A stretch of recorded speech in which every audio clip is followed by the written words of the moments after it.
Here is Yosef Tal, again from the Jewish Agency, talking about a different approach. The lack of care for the children is the most shocking thing in the whole situation. I do not say it only with regard to the Iraqis, but you find it also with the Persians and the Kurds, but not with the Yemenites. And you find these hierarchies, like the Bulgarians are like this, the Kurds are like that, the Iraqis are like this. So the Iraqis don't take care of their children. In most cases, the newcomers exhibited horrible indifference. The origins of indifference is fatalism.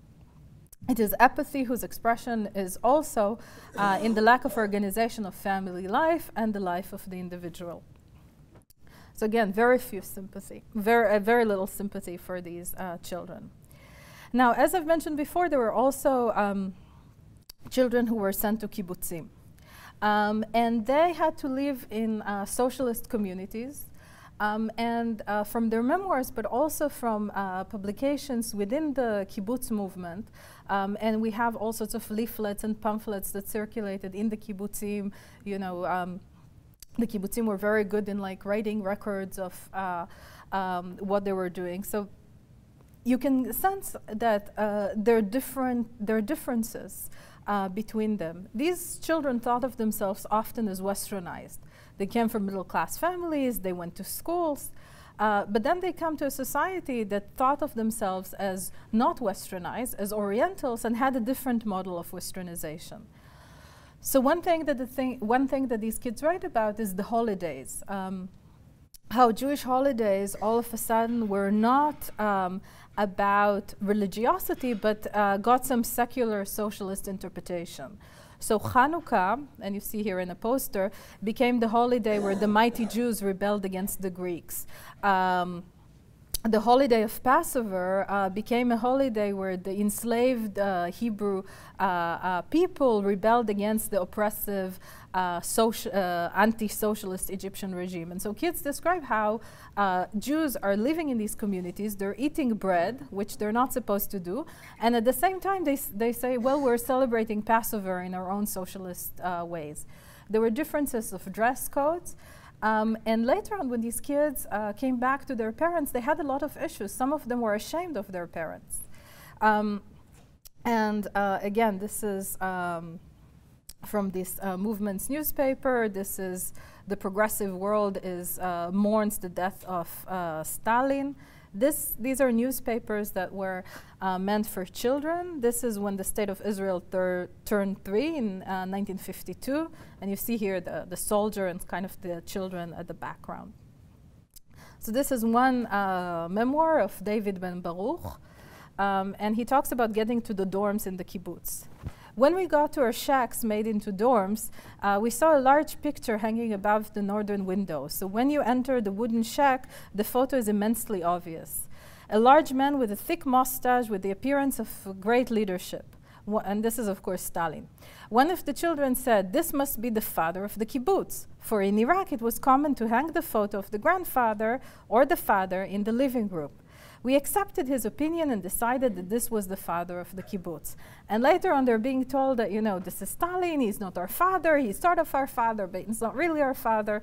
But, you know, they look at this now and they wonder. This is a more, you know, kind of negative letter that was actually published at the time, not in a memoir. A child in the kibbutz is writing to the Association of Iraqi Jews in Jerusalem, and he describes how he's being treated in the kibbutz. Arabs, ignorant, blacks, did you ever see a movie? Do you eat with a knife and fork? And other such expressions Jews from the land of the East hear from the members of the kibbutz and its children. I do not think that such an attitude is natural and instinctive. A child in the kibbutz who says an Arab to this man and a black to another must have heard it from his parents or his teachers. And here there are a few interesting things. First of all, these Jews, when they lived in Iraq, spoke Arabic. The Arabs were their neighbors. Now, Arabic or Arabs are synonymous with ignorant and blacks. Second, these Jews were thought of themselves in many cases as Jews. Now, when they came to Israel, they were also blackened. They were called blacks as a sort of a derogatory term, Schwarze or Schwarze Juden in Yiddish or in German.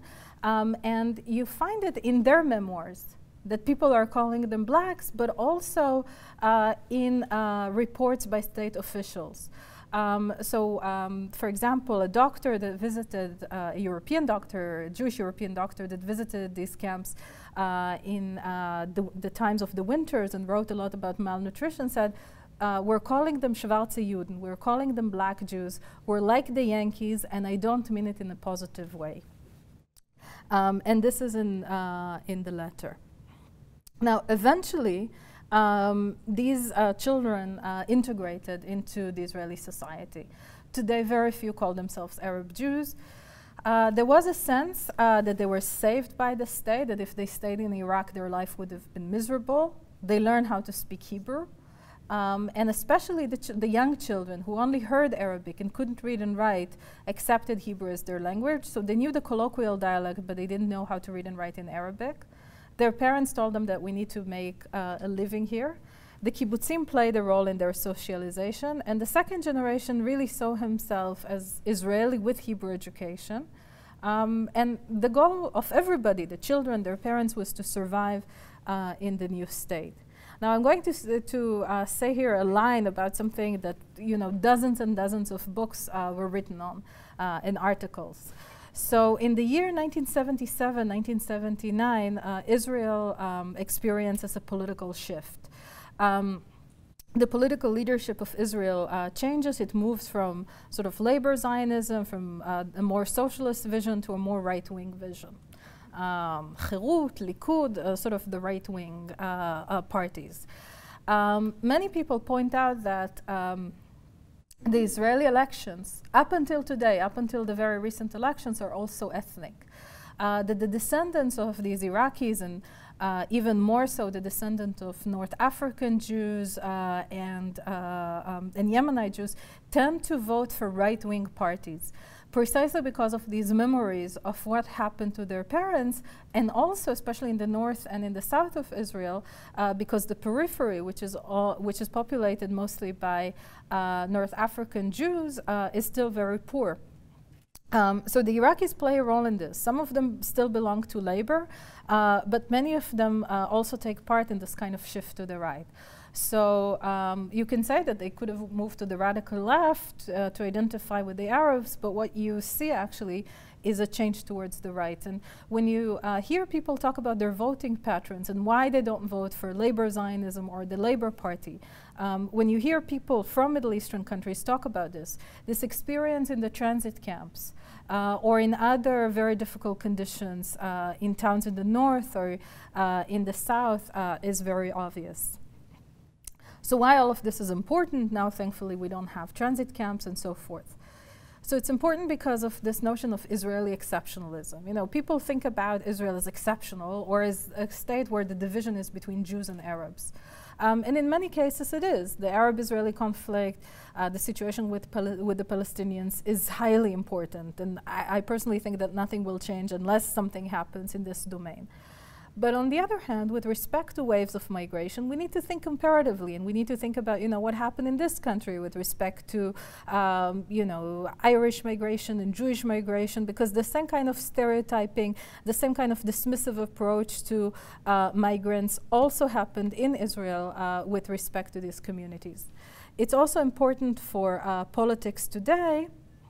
And it's also important, again, for rethinking about the history of the state, where 1948 is not the beginning of a rosy era, where actually we think about this period and the state recognizes some of or we need recognitions of things that were done that were wrong. And I want to end by saying that, these realities don't necessarily end.